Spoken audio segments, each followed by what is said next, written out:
How do you stay focused on training when there is so much uncertainty and you haven't been able to compete in a competition setting for almost a year, and we still don't know if exactly the Olympics will take place this year? How do you deal with that emotionally and mentally? I think I go through waves where I'm able to accept that reality and focus on what I can control, which is just my daily efforts on the bike and in the gym and in terms of recovery.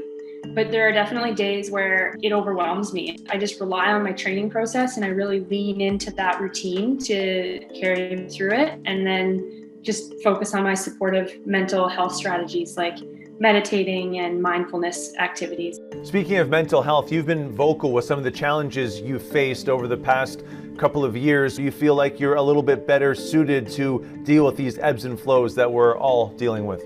I knew that uncertainty has always been an issue for me, and I respond to that quite negatively.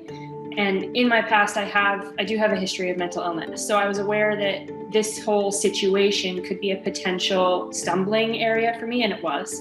I really, really struggled last year.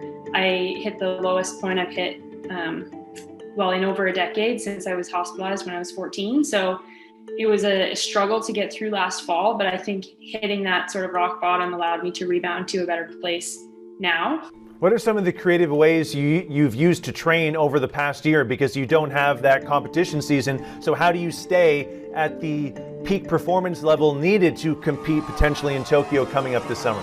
We've been using things like virtual leaderboards with a company called Strava, a website called Strava, and we race against ourselves. I've been racing against just those leaderboards virtually. Most recently, my husband and I actually planned a 4-day stage race for ourselves where we were the only two competitors, and we just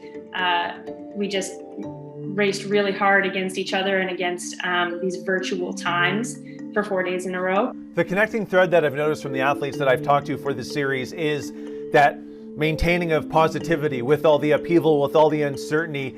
How is that developed? Is that innate?